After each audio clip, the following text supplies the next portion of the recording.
இது டைகர் லோன்ச்சு. நம்ம பிளான்டர் டேங்கில் போடலான்னு சொல்லிட்டு இன்றைக்கி தான் ஆசையாக வாங்கிட்டு வந்தோம். வாங்கிட்டு வந்து போட்டு ஒரு 10 நிமிஷத்தில் புது டேங்காக இருக்கவங்காட்டியும் ஜம்ப் அடிச்சிருச்சு. அதை பார்த்துட்டோம், 10 நிமிஷம் ஆயிடுச்சு. ஆனால் பார்த்து உடனே எடுத்து நம்ம தண்ணியில் போட்டாச்சு.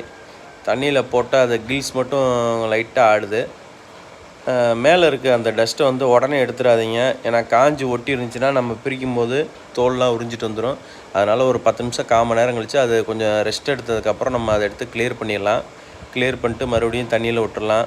தண்ணியில் விட்டுட்டு நல்லா ஆக்சிஜன் வர மாதிரி ஒரு ஸ்டோன் வந்து ஆக்சிஜன் ஸ்டோன் வந்து போட்டுட்டோன்னா அது கொஞ்சம் நேரத்தில் ஆட்டோமேட்டிக்காக அதுவே ரெக்கவர் ஆயிரும்.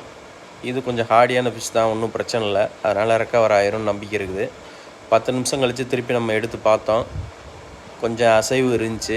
அந்த மிச்சம் இருக்க டஸ்ட்டையும் கொஞ்சம் கிளியர் பண்ணிவிட்டு நம்ம தொட்டிக்குள்ளே போட்டோம். தொட்டிக்குள்ளே போட்டதுக்கப்புறம் கொஞ்சம் ஆக்டிவ் ஆகிடுச்சு. கொஞ்சம் பயத்தில் மட்டும் இருந்துச்சு. அது கொஞ்சம் நேரத்தில் ரெக்கவர் ஆயிரும். ஓகே கைஸ், நம்ம சேனலில் லைக் பண்ணால் ஷேர் பண்ணுங்கள், சப்ஸ்கிரைப் பண்ணுங்கள். புதுசாக வரவங்க பெல் பட்டனை கிளிக் பண்ணுங்கள். அப்போ தான் நம்ம போடுற வீடியோ ஆட்டோமேட்டிக்காக உங்களுக்கு வந்து சேரும். தேங்க்யூ ஃபார் வாட்சிங்.